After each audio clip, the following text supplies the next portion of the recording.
Welcome back to the 2020 Toronto Blue Jays Sim. I'm JayBlue from Blue Jays From Away, and you can find me at Jays From Away on Twitter, www.bluejaysfromaway.com, and you can find the 2020 Toronto Blue Jays Minor League Handbook at Amazon and the Blue Jays From Away website. So welcome back, and thank you, of course, to GM Games for hosting us on their YouTube channel. So welcome back. We are here at June 29th. Today's sim is going to be a little different because we're going to go ahead to the July 2nd international free agent signing. So we're going to have some games, and I think we'll see how the July 2nd deadline goes, and we'll see how long it takes before we may not get through a whole week. But until then, it is June 29th. It's a Monday. We've got Matt Shoemaker on the mound against the Chicago White Sox facing Lucas Giolito, and we're going to sim the day. And we simmed a win, getting a, we didn't sim a win because we didn't play a game. We had a day off. We're going to sim today, and now we're going to see what happened. A loss, and we have a personal message. So we have a player development update that we can take a look at for July 1st, and I think that's we also have a trade proposal from Colorado. Let's see how horrible this trade would be. Actually, not too bad. We're just trading Brandon Drury, and we'd get a right-handed pitcher in Wade Davis, who is actually pitching all right. It looks like he's working out of the bullpen, mostly for the Colorado Rockies. He's got a 32 2/3 innings so far this year, a 3.31 ERA. Not bad. And what's left on his contract? They're going to retain 45%. Of his contract. He still has $17 million this year, and a team option for $15 million next year with no buyout. And he has a player opt-out as well. I doubt he would take it. He's doing okay, but he's a lot of money to spend on a reliever. But if they're retaining, and then they're offering us a minor league pitcher who has quite a lot of potential. He may not develop beyond a bullpen arm because these two pitches are not really developing. He is in Double-A right now. He's only pitched 8 2/3 innings. He's been at,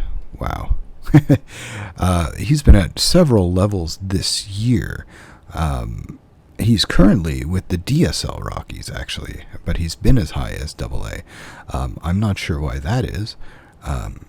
He definitely needs to be pitching at a higher level, especially at his age. It's actually not a bad deal, but Ross Atkins says we should ask for more. So we can actually go in here, and since they're not asking for too much, where is the discuss trade? Here it is. Respond to message, discuss trade.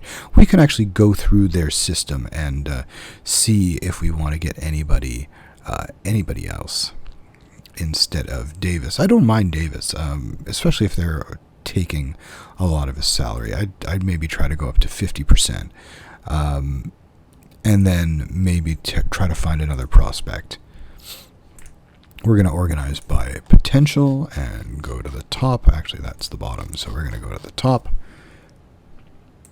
I love how they call just about everybody in their system a prospect. So Ben Bowden is a 3 potential star. Colton Welker is a third baseman who is fairly well developed by now. He's 22. Not bad potential here. And he's been doing well in Double-A, but in Triple-A he's been struggling since he was promoted. He was actually doing really well in Double-A. I don't think they would actually give us Colton Welker. And I'd be a little bit more inclined to look for an outfielder. We have a lot of really sort of fringy guys, but not a lot of really good prospects in the outfield. So he's got some good numbers here at AAA. He did really well at AA. But I don't like the avoid Ks. We have a ton of guys like this who, I do like the eye discipline. But we have a ton of guys like this who just strike out a lot, like Teoscar Hernandez and Billy McKinney, and so we don't need a ton of guys like that. Pitching is always great. Ben Bowden, Tommy Doyle. So Tommy Doyle, I'm not crazy about. He's more of a pure reliever. With Julian Fernandez, at least there's a hope that we can get him. Adael Amador has some decent potential, but we have lots of guys who have more potential. So again, this is what our scout is telling us. If we go by the OSA, Tommy Doyle is just a stud in the making. And again, for some reason, he's at Grand Junction in rookie ball right now. I don't know why. It seems like the AI is really doing a lot of weird things here with their minor league system. I'm actually going to make this trade if we can get Tommy Doyle, and maybe instead of Julian Fernandez. Because Fernandez, again, OSA loves Fernandez. And actually, he's a better prospect than Doyle. And if we go to the Rockies' top prospect,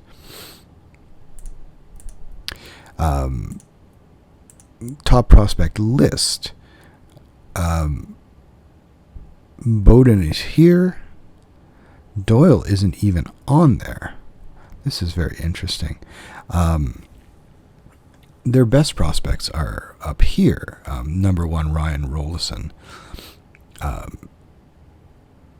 This is, it's very odd considering, and he's not doing all that well, but, it's very odd that their top prospects are not really the guys that we're seeing in the trade. Julian Hernandez.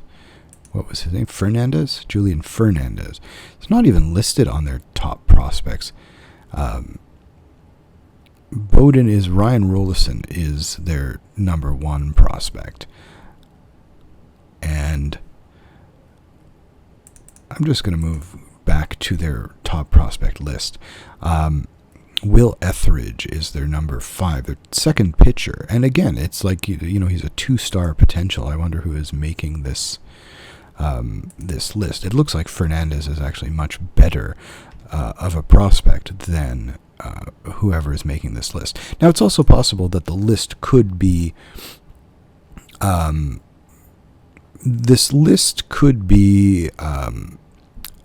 old one from the beginning of the year, and Fernandez maybe signed a minor league contract. What's his history? So he was a Rule 5 guy. Was claimed. Was taken in the 2017 Rule 5, but then he was returned 2 years later, which is bonkers. I don't know how that works. So, yeah, I just don't know. To me, this looks like a pretty decent deal. Our GM says I'd ask for slightly more, maybe a prospect. Well, let's add him and see what they're saying. If we remove him, that's a very bad deal. He won't even want to discuss that. And if we take a little bit away, no, nothing. So if you ask for their number 1 prospect, they're not going to be happy about that. And they don't like us adding the shortstop. Let's see if they'll do it for Vince Fernandez. Our guy doesn't like it. And what about Colton Welker? And if we move Fernandez and keep Welker, and what you can do is actually, if you want, you can actually have them ask for prospects, and they'll give you a list. If you want to make the deal work now where you're getting all the guys you want to get, they will add. And sometimes this is actually a really good thing to do, where they're going to pick a guy that you don't think is really good, and then you can just add him in that deal and go on with that. But I don't think I want to do that. I'm just going to go with this. I'm going to ignore Ross Atkins. I'm going to complete this trade and sending Brandon Drury. And so that's not a bad deal for us. We get a pitcher. We have the budget. We're not poor. And we're kind of in it. So we're in a position that we can trade sort of a depth guy and get a pitcher who can help us in the bullpen, especially with the injuries that we've had. And we're going to, we got to go to our rosters and transactions, our waivers and DFA for Davis. So we do have room on the 40-man roster, so we're just going to put him on active roster. And then pitching, we're going to put him into the bullpen.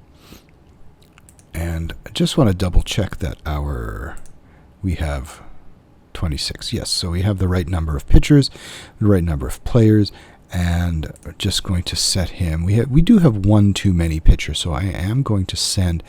I'm actually going to send. I do want to have him in the bullpen in Ryan Baraki, so I'm going to send Wagaspack back to the minors, and then I'm going to have Wade Davis as a setup, 7th or later, and he may work his way into the bullpen or into the closer role, but I'd rather give Davis a chance to be a setup man. It'll keep him happy for at least a little bit. Now for lineups, we're going to have to go down to the minors to get an infielder. And then the question is, well, it's not really a question. We could go with somebody like Andy Burns, but I'm going to take Santiago Espinal. He has been cold. I don't think he's going to be really great in the majors right now, but he is going to get his shot. And then we'll plug it in here. Forrest Wall's going to play some second base, even though he became sort of a permanent outfielder not too long ago.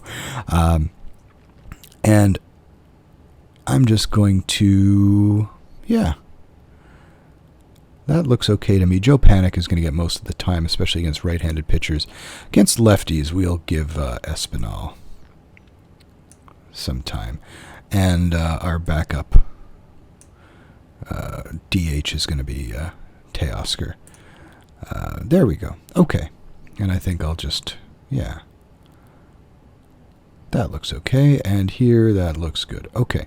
So now we are going to just take a look at the game that we just played. We're going to take a look at the box score. It was a 3-0 loss to the White Sox. And we just had one hit. Derek Fisher. Good for you, Derek, but shame on you, everybody else. Matt Shoemaker, not a bad start for Shoemaker. And Yamaguchi, good outing for him. He's been getting better. I hope I just didn't jinx it by saying that. But Blue Jays did not have a great game, especially from the offensive side. So today's game, here we are Wednesday. We've got Anthony Kay versus Dallas Keuchel.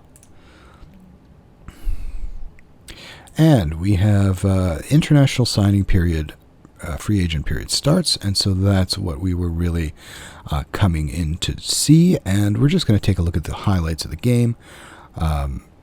And the offense came up in a big way, hitting home runs from Grichuk and Bichette.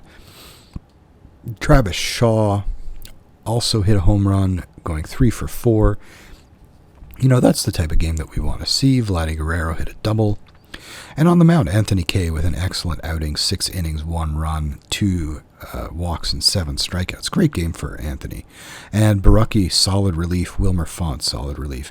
Travis Shaw was our player of the game. So there we go with that. Now we're going to take a look at the international amateurs. So we have a $5 million limit on international free agents. And again, unless they've changed this in the last little while, it doesn't really work the same way as in the major leagues, because they don't have sort of a tiered system where some teams have more money to spend than others depending on where they finished. So and they also have very small classes. So we have 21 players in the class. These are just the batters. Let's go with all players. So there's only 29. Most of the time teams will get more value out of hitters at this age because they're all 16. Some are a little bit older.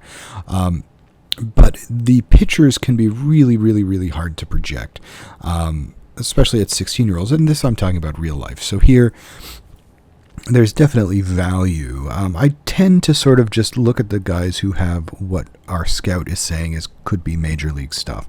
I'd avoid Perez here, Perez Ruiz, because that 35 movement potential is not great. So as far as stuff goes, this guy's asking for a lot of money. He's asking for $4.6 million, and he has barely fringe stuff. And 3 pitches, which is good to see because you do have 4 pitches really, but one's just kind of a stub. And he has 5 because of that forkball. His stuff, 93 to 95, usually they're going to add some velocity because they're so young. He is sort of my top guy for a pitcher, but the problem is he's asking for $4.6 million.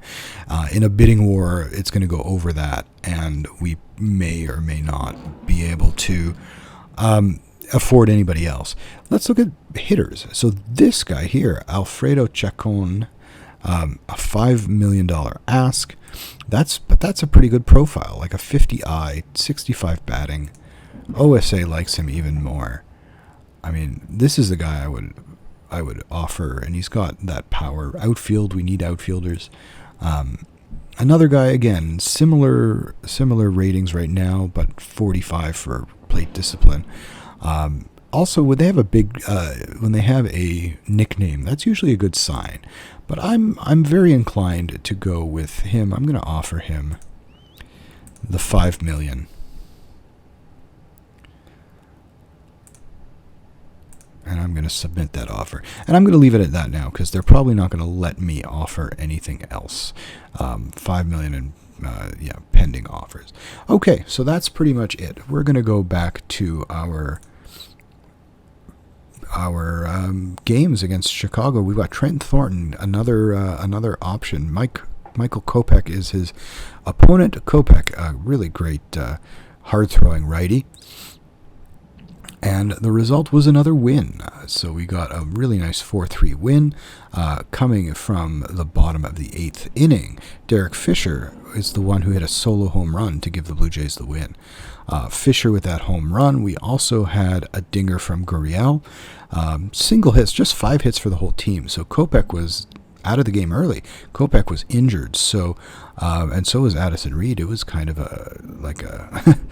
an emergency ward there out on the mound for the White Sox. But Thornton had a strong outing, 2 solo home runs, but 7 strikeouts. Wade Davis with his Blue Jays debut, he got the win, but not a great outing. He gave up a solo home run. And Ken Giles with the save. So there we go. And we are 2-1 for the week so far. So we're going to play today against the Yankees. We're facing James Paxton, the Canadian who threw a no-hitter at the Blue Jays.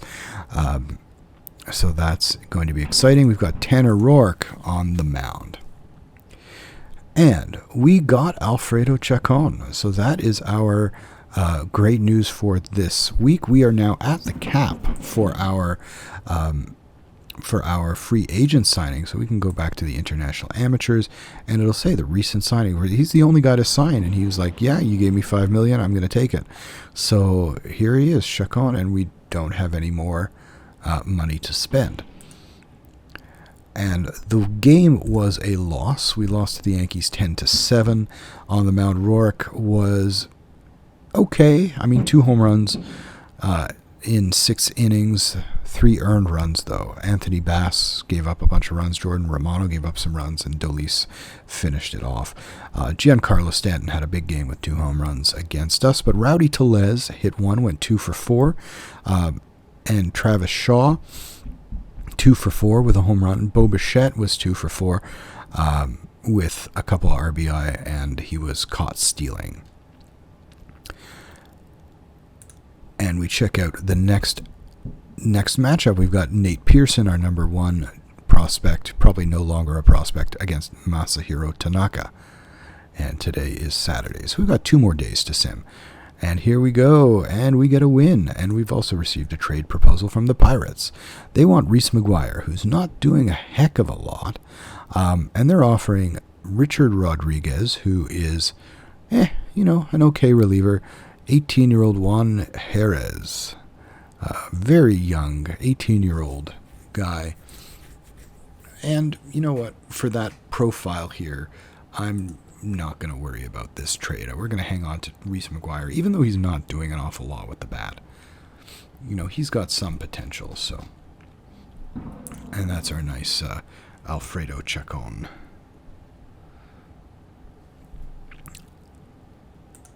And I'm just going to check something very quickly. We did win the game, so we'll take a look at this, and then I want to check something. So we have another home run from Bo Bichette, a 7-4 win. Cavan Biggio hit a home run, and he was 2 for 3. And Derek Fisher with a home run. So Derek Fisher has just been all kinds of productive this year. Even though his batting average is 235, he's still got an OBP over 300. That batting average is falling to sort of what his usual major league expectations have been, while the OBP has definitely stayed in acceptable ranges. But if it gets a little lower, it may be tough. But he has shown a lot of power, and that is great to see. So Vladdy Guerrero with a double. He was 2 for 4. Derek Fisher, Cavan Biggio, Reese McGuire, just the guy that was offered. We got an offer for him in a trade. Maybe he heard about that and responded saying, hey, thanks for keeping me, guys. I'll promise to do better. Biggio, Grichuk with another home run, 22. That I think leads the team. And Bo Bichette with his 16th. Bo Bichette definitely, after a rough start, he's coming up in the world. Nate Pearson, excellent outing. 5 1/3, 1 run, 7 strikeouts. Yamaguchi, as I think I did jinx it, he gave up a home run, 5 hits in just 1 inning. And Ken Giles, Rafael Dolis, Ken Giles with that 19th save. So excellent game. Cavan Biggio is our player of the game after 2 hits, including 2 home run. So I was going to go and take a look at something. We're going to look at our international amateurs. We're going to see Alfredo Chacon. And normally, in real life, so he's going to be in our international academy, I guess. So he's here in our international complex. In real life, he can't play this year. Right, so when signees sign on July 2nd, they are not eligible to play in that same season. However, this is not real life. They let you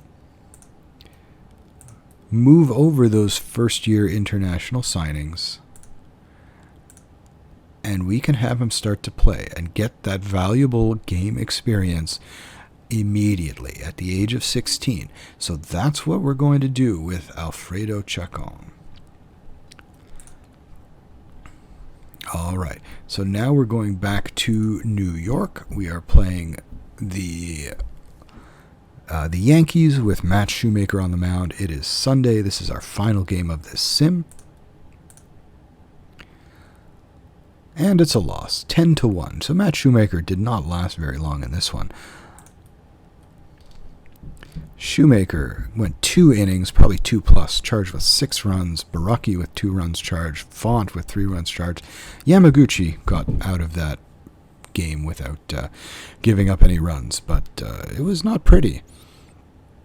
6 hits here for the Blue Jays, 2 for Bichette. Joe Panik with a couple of doubles. And where is Panik? There he is, 2 for 4. Rowdy Tellez with a double. Vladdy Guerrero with a double and a walk. So, not a great game. And that concludes the week for the Blue Jays. When we take a look at the week as a whole, we do have to go back to June to see the start of it. So we had 1 loss there, and then 3 wins, 3 losses for the week. So an even week. If we take a look at the standings, you can see that we are now out of the wild card. So we've fallen off. The Yankees have overtaken us. We are in 3rd place in the division. Again, the Yankees have been surging. They're 8-2 in the last 10, and so they have taken over both 2nd place in the division and the 2nd wild card, and they're just a half game back of the Houston Astros. We're only 2 games back, so we can still make a rally. Now, when it comes to the minor league clubs, we're going to go to the Buffalo Bisons. What did the Bisons do this week? Not a heck of a lot. We're not going to go through every game. We're just going to take a look at the stats this week so that we're not, here for an hour and a half. Philippe Alon, he's 6.75 ERA. We look down here. Sean Reed-Foley is not bad. Let's take a look at what he's done. He is, I think, in the rehab. So he can come back to Toronto too. he's got a 3.56 ERA in Buffalo, and his last outing, he's had two outings here since he's come back. Both of them really good. 10 strikeouts in that first one against Lehigh Valley. So he may be ready to come back, but I don't know if we have a roster spot for him. Also on the mound, Waguespack is back here. He's in the rotation. Thomas Pannone, James Dykstra. Let's just take a look at what Dykstra did in his most recent outing, and that's solid. Seven innings, 3 strikeouts, 1 walk, 11 ground balls. Very nice for him. Ty Tice, Curtis Taylor back in the bullpen, and he's gotten 1 outing since he's been back, and he got lit up a little bit. On the other side of things, Riley Adams still, stinking. In the game, of course, Caleb Joseph is okay. I mean, he's not great. That's another reason why I didn't trade Reese McGuire, because looking down to the minors, who am I going to bring up? Caleb Joseph, right? He's not even hitting at a AAA level. So that was sort of something I was looking at. Andy Burns, nice solid numbers for him this year. In his last 5 games, he hasn't done much. He had a nice game here with a double and a couple RBI, but he hasn't done a lot in his last 5. Forrest Wall, since moving to second base, not a lot of offense there, just 2 hits on the 1st of July. Again, Anthony Alford here, he's been doing some good things. So he's got 3 for 4 game here on July 1st, so celebrating Canada Day with a couple of doubles. 2 for 3 the day after. He's been doing okay. So his batting average, it snuck up here to 201, but he's now back below the Mendoza line at 199. But a couple good games from him, he'll be up over 200. Patrick Kivlehan, he's our guy. I really like Kivlehan. Not a ton this week, no home runs, at least in the last 5 games. And Billy McKinney, I'm sure he's doing well. I think he needs to be in the major leagues, but we just don't have the room for him right now. We're going to go to New Hampshire. New Hampshire did pretty well. I mean, they might have 2 games here, so 1-1 there, and then 2-1, 3-4, 4 wins and 3 losses. On the pitching side, I think Joey Murray, he's a guy we're watching, and his last outing was solid. 2 innings, 2 runs in 5 innings, 6 strikeouts. Really nice. No walks. I do like that he doesn't walk a lot of guys. Josh Winkowski, he's a guy we'd take a look at. 6 innings, 1 run. He's really starting to come on here in his AA debut. Patrick Murphy is a guy we're trying to hope to see some consistency from. 6 innings. He had a bad outing in his last one, but 6 innings here, 2 runs, 4 strikeouts. Not too bad. Danny Jimenez, he's a guy we're looking at to promote fairly soon, but he did have a rough outing this week after, a couple decent ones. And Sean Weimer is back in his relief role. Not outstanding stuff, but not bad. And batting-wise, Alejandro Kirk, he's up to a 134, so he might have had a big week. So he had a 4 for 5 game here on the 4th, on July 4th, so hitting a home run. That's his 10th of the year. He's projected for 17 in 120 games. 2 for 5 here. He had hits in 4 of his last 5 games, went 0 for 1. I'm just taking a look at just make sure he's not injured. He is fine. He's rested. So really nice outing there for him. And he is up to, he took a walk in the last 5 games. He's up to a nice 360 OBP. Really, really solid here for him. Kevin Smith, he must have had a decent week. Yeah, 4 for 6 here in this game. 3 for 5 in this game. He's got 4 home runs on the year. Definitely not the type of power we're used to seeing from him. But he is definitely turning things around. He's up to a 100 OPS plus. Josh Palacios, another solid week, 4 for 5 game. That was a big win against Reading. He has hit a home run there. He's up to 10 home runs as well. 2 for 4 game here. 3 walks in this game, going 1 for 3. That's really nice to see from Palacios. Ryan Noda is still, hitting 162, but his He's got 125 strikeouts, but he's also got an on-base percentage of .337. Imagine if he didn't strike out so much, how much he could do. And, hopefully he can develop that last sort of 5 between 30 and 35 as soon as he can, because that's going to help him cut down the strikeouts, put more balls in play, and hopefully translate that into production. We'll go down to the Dunedin Blue Jays now. Gabby Moreno, he's probably our best prospect, one of our best prospects. Gabby Moreno had a 3-for-4 game with a double and a triple. That's nice to see. Jake Brodt has been really strong. I'm really pleased to see Brodt.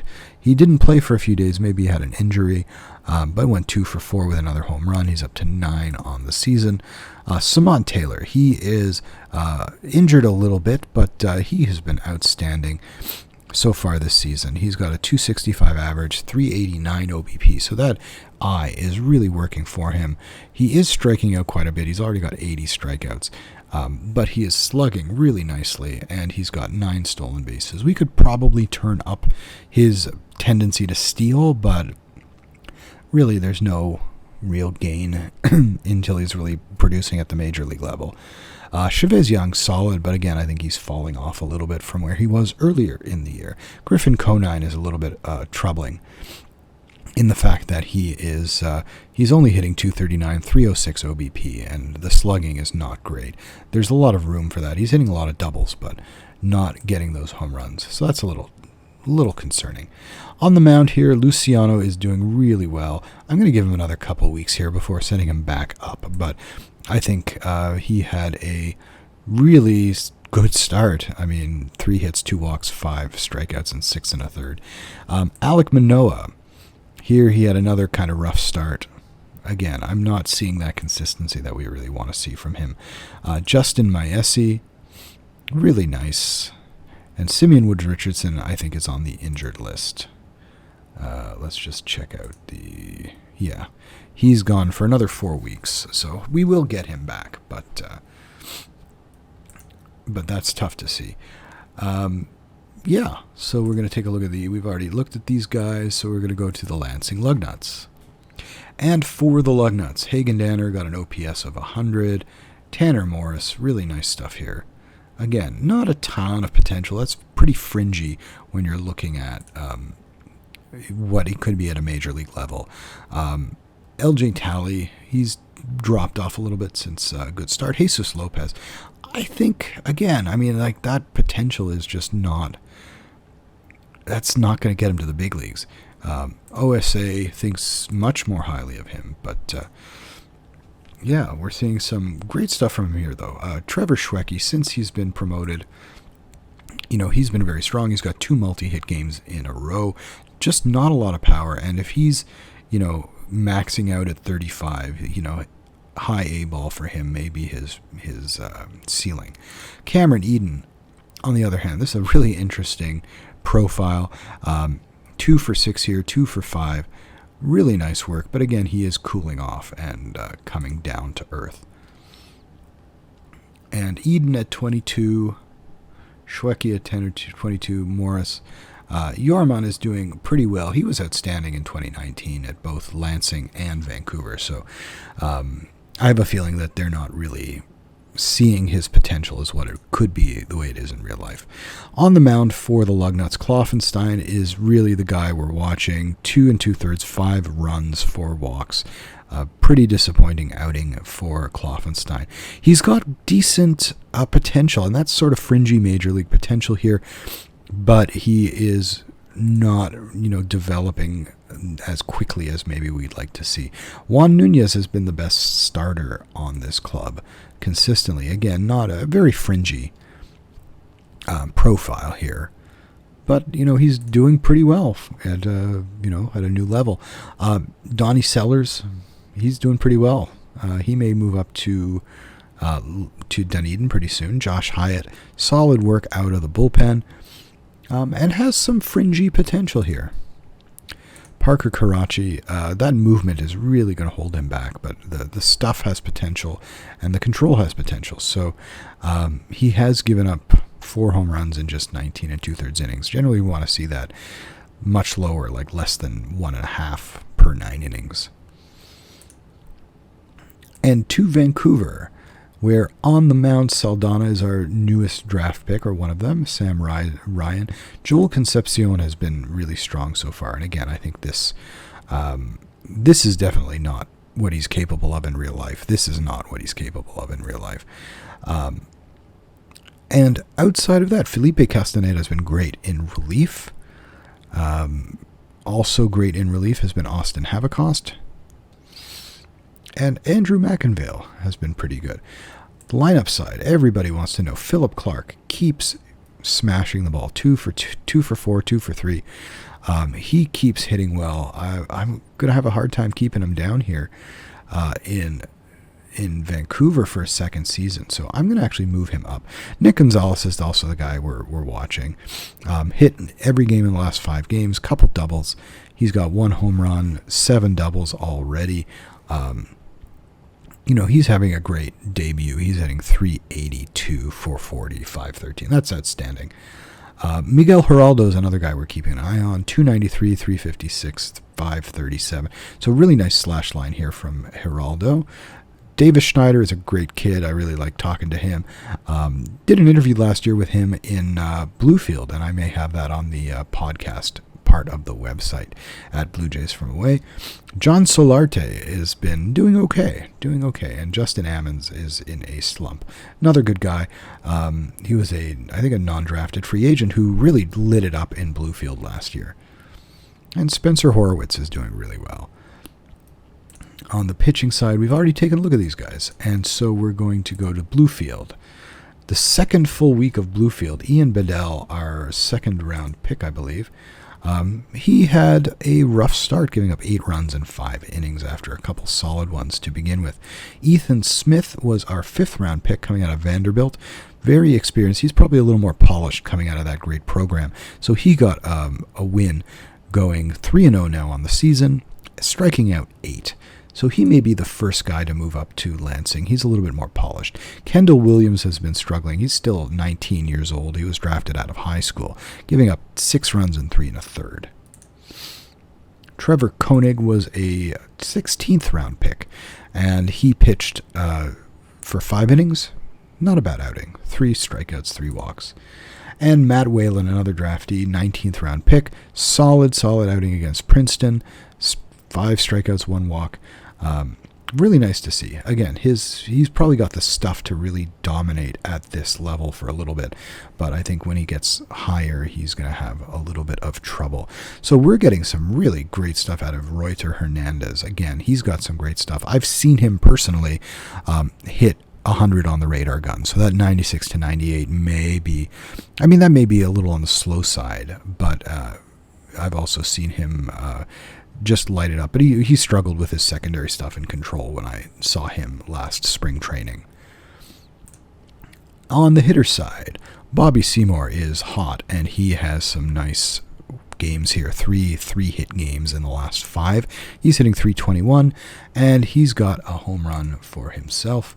Angel Camacho got a 615 slugging percentage. He's got 5 home runs, and leading the team is Orelvis Martinez. He is continuing to be hot. He hasn't hit a ton of home runs this week, just 1 more to the 6 that he had in the first week of action, but he's got a hit in the last 5 games, 4 doubles. He's on pace for 31 doubles in a 68-game season, and he's just 18 years old, so this guy is looking like he is as advertised, and I'm just hoping that he's playing shortstop regularly. He is in here, so I don't have to force start him, because we need him to get that experience at the position. The good thing is he's young. And then we have Josiah Miller, who's playing third base. He's another new draft pick, and he's doing okay. Desan Brown, another guy, high pick for the Blue Jays, 3rd round last year. Canadian boy, 268, 333, 357. It's not bad. And he's a burner, 80 speed.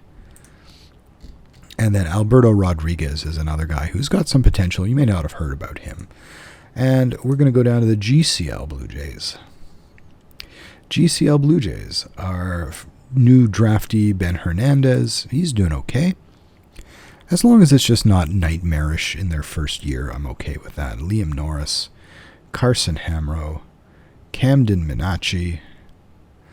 And then, of course, we have our two-way player. Drew Dowd is another newly drafted guy. Our two-way player is Caden Grice, left fielder. He's got 4 1/3 innings under his belt. And he's not playing in the field an awful lot. And this is sort of the thing that I'm a little bit afraid of, making him a two-way player, is that he's not going to get the number of at-bats, because I think he's got more potential as a hitter. So I'm actually going to change that for him now.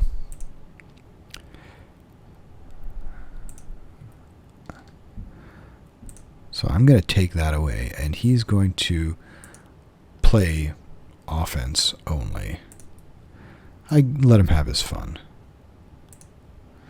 And he is, excuse me, he is playing first base.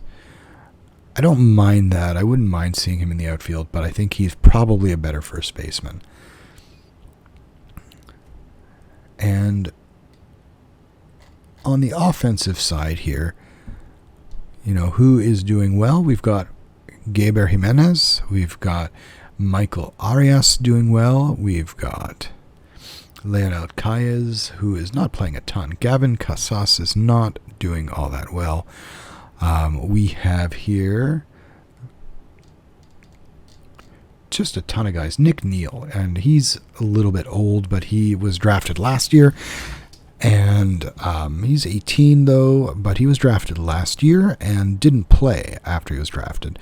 But he's already got 2 home runs, 412. He's doing pretty darn well.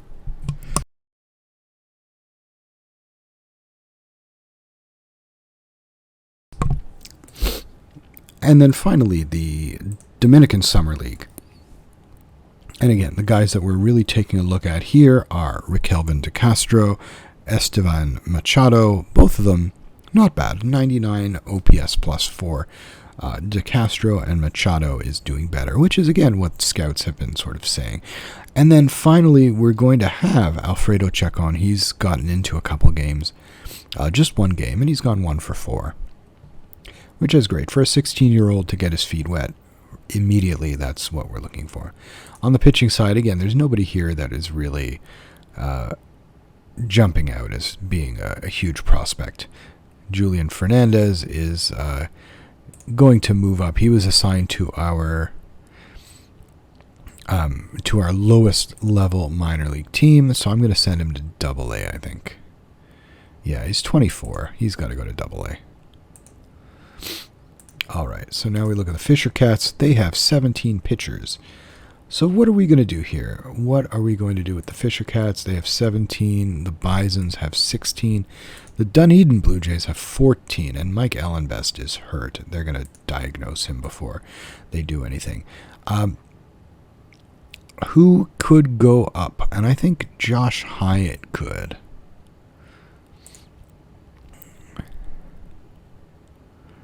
We're going to promote him to Dunedin. We're going to look at Dunedin and say,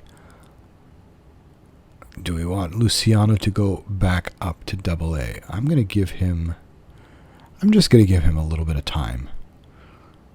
Let him develop. And here, who can move up? Well, I think Danny Jimenez is going to move up to Buffalo. All right, so now we update the staff. And we've moved some guys around.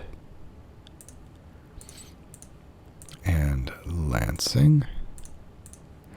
And I'm just going to take a look at the Lansing Lugnuts catching, as well as Dunedin. Because if Dunedin they've got 3 catchers already, but Ryan Gold is just not doing much. So Dunedin, in Lansing, the catchers we have are Brett Wright, Yorman Rodriguez, and Hagen Danner. And Wright, of course, is going to be that third guy. So the question becomes, do we move up Danner or do we move up Yorman Rodriguez? Rodriguez hasn't been here very long. Danner has In the game, he has very limited catching ability. Contact ability. He has actually got quite good catching ability. And his pitching is also not great, but people were thinking about drafting him as a pitcher. So the question is, do I move up Hagen Danner or Yorman Rodriguez, who has a little bit more of an even profile? And I'm going to move up Danner. And then that makes room for Philip Clark. And of course, there's a ripple effect. We're going to go down to Bluefield. And we have 3 catchers here. And Francisco Ruiz has been just tearing it up. So we're going to bring him up to Vancouver. And in the GCL, we have 5 catchers. And Javier Dorazio is doing really well in just 4 games. So, but we're going to break up a little bit of the logjam. We're going to bring him up to Bluefield. So now, wrong one. So we go Wilfran Astudio becomes the regular, which is kind of silly, but we'll see what happens. We're not going to question someone who's been around so long as Dennis Holmberg. Jose Mayorga makes Jose Ferrer the regular guy. And we're going to go to Vancouver. We have Francisco Ruiz and Brent Lavalley makes Ruiz our number 1 catcher. Here we have Philip Clark, who's going to be the number 1 catcher. He's going to get another shot here at A-ball. And then here we've got 4 catchers. We're going to let Ryan Gold go.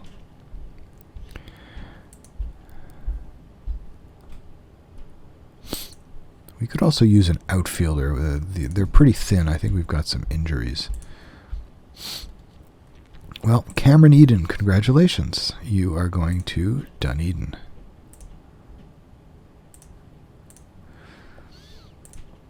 If we look at Dunedin's rosters, it's just Reggie Pruitt who is on the injured list. And so Cameron Eden gets into the lineup every day. And so does Gabby Moreno. Hagen Danner will be the backup. And then that's all for that. So that's this week. We are, going along pretty well. The minor leagues, we've gotten the number 4 minor league system in the league. So definitely one of the mandates from our ownership. Now, the upgraded catcher this season, you can see Danny Jansen has been really falling off. So we may have to make a move for a catcher, whether it's a free agent, probably not though, or making a trade. So we're going to keep our eyes open for trade opportunities where we might be able to snag a catcher. Usually, as you saw in trades, you can negotiate, and sometimes it may involve somebody offering something, and then you notice they have a catcher that we think could really slot in well, and then we would take that and then, make a counter offer. And if there's somebody else on our side that they want, we may have to even things up that way. So that's sort of where we're going to leave it today. Hope you've enjoyed it. We've been through the international free agency. We got sort of our number 1 targeted guy, and that blew our entire budget on the 1 player. Otherwise, we had a 3-3 week falling out of the wildcard position, but we're still close and we're still within striking distance. So that's it for today. I'm JayBlue at Blue Jays From Away, and you can find me on Twitter at Jays From Away. You can find the website bluejaysfromaway.com if you're interested in the Jays minor leaguers. Check out our podcasts with interviews. We've got lots of minor league content. And we also have the 2020 Toronto Blue Jays Minor League Handbook. Even though there may not be a season this year, we definitely have information about all the players that we're talking about in this game outside of the ones who were drafted in 2020. Aside from that, thanks to GM Games. They've really been great and putting us up on their channel on YouTube. So thanks a lot. Have a great day.